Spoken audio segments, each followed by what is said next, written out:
સિપ્લાના news બહુ જ negative હતા, પણ ચાર્ટ ઉપર જો તમે એનું સ્ટ્રક્ચર પણ જોશો તો એ વીક જ હતું. અને કમ્પેરેટિવલી મને યાદ છે કે ગયા અઠવાડિયામાં આપણે જ્યારે નિફ્ટી ફાર્મા સેક્ટરની વાત કરી હતી, મેં કીધું મિડ કેપ ફાર્મામાં બહુ સારું મોમેન્ટમ જોવા મળી રહ્યું છે. તમે મિડ કેપના ઘણા નેમ્સ જોશો, જેમ કે એમક્યોર છે, સાઈ લાઈફ છે, બહુ જ સારા નામ જે છે કે જે લોકો અત્યારે સારી એવી તેજી કરી રહ્યા છે, 52 વીક હાઈની નજીક ટ્રેડ કરી રહ્યા છે. તો ડેફિનેટલી સિપ્લાનું જે ચાર્ટનું સ્ટ્રક્ચર છે વીક છે, EMA 2050 નીચે છે ઓલરેડી સ્ટોક, અને આજનો જે ઘટાડો છે એ ઓલરેડી સ્ટોકને વધારે નીચેની તરફ લઈ જશે એવું દેખાઈ રહ્યું છે ચાર્ટના સ્ટ્રક્ચર પ્રમાણે.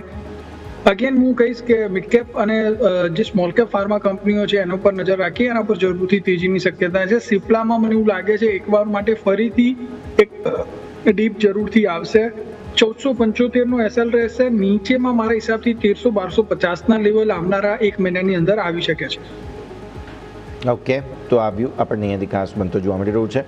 સિપ્લા બેઝિકલી આપણે વાત કરી કે જેમાં પણ એક રિએક્શન જોવા મળી રહ્યું છે, નજર રાખવાની રહેશે. આવો આગળ વધીએ.